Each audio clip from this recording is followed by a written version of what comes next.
Egypt says it's fighting terrorism, and in case you didn't get the memo, here's a reminder from the government. A carefully prepared presentation for foreign media showing what it says are armed protesters. But this was not a charm offensive, it was a telling off.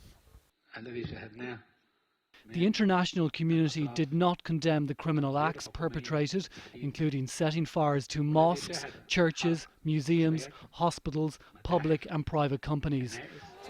Since the dispersal of the anti-coup sit-ins, interim government officials as well as the Army Chief General Sisi have portrayed international media channels, including Al Jazeera, as the enemy of Egyptians, accusing some outlets of lying.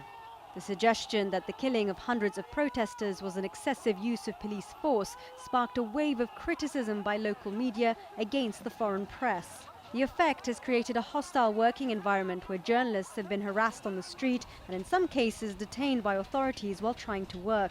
So have foreign media got the Egypt story wrong? You have a situation where there is a huge power imbalance. I mean, we call these things clashes, but if it's a clash where 0 people die on one side and 60 people die on the other, it's almost biased to call that a clash.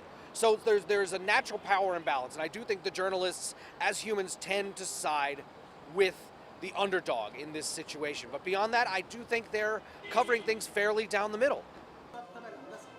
But while criticism has been leveled at the foreign press, the government has said nothing about local media coverage. And that narrative has been dominated by the pro-military narrative. Take this cartoon in a privately owned newspaper. It shows journalists snapping up pictures of a dead body while men with beards holding guns and burning churches are all around them. And it's not just the newspapers. By shutting down channels seen as sympathetic to the Muslim Brotherhood, other networks feed the audience the government line. For them, it's about countering the Brotherhood's propaganda. Good evening again. I would like to welcome you again. On TV in Mehwar, local pro-military channels have been sporadically switching to English translation in mid-broadcast to make sure their message travels further afield.